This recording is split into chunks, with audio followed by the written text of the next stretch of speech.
Good evening. It is 10 p.m. here in Seoul. I'm Ari, the AI anchor with the headline news.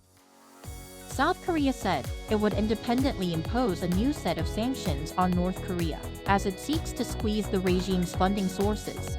Newly added to the blacklist are 11 ships, 2 individuals, and 3 entities involved in illicit maritime activities, such as importing refined oil or coal smuggling to the north. This was the first time in about 8 years that the government has imposed sanctions on ships. South Korea, the US, and Japan held a trilateral maritime exercise in waters off Jeju Island from Monday to Wednesday, in a show of force against escalating threats from North Korea. A total of 9 ships participated in the exercise, reportedly the largest number of ships taking part in such a drill by the 3 countries. The exercise was aimed at improving deterrence capabilities against North Korea's nuclear and maritime security threats. North Korean Foreign Minister Choi Sun-hee has held rare talks in Moscow with President Vladimir Putin, according to the Kremlin, to brief Putin on Tuesday about her earlier meeting with Russian Foreign Minister Sergei Lavrov.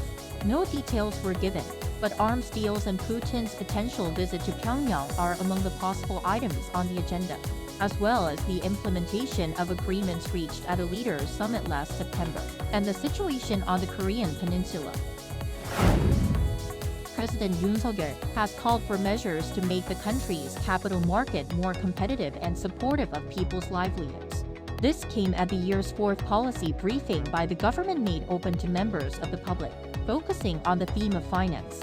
The government said it would double the amount of savings exempt from tax for individual savings accounts. Seoul is also preparing debt management programs and interest reduction plans, along with measures to protect individual investors in the stock market. China reached its official target for economic growth last year, but financial woes still linger over the country. China's National Bureau of Statistics on Wednesday announced on-year economic growth of 5.2% in 2023. This is attributed to the previous year's low base effect with COVID-19 lockdowns. However, economic risks remain high with an extended property crisis, deflationary pressure, and rising local government debt.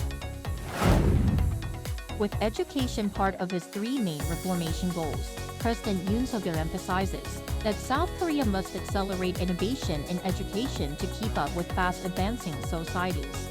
This came on Wednesday at a New Year's greeting with people in the field, where he added freedom of choice, diversity, and creativity are the most important factors in education.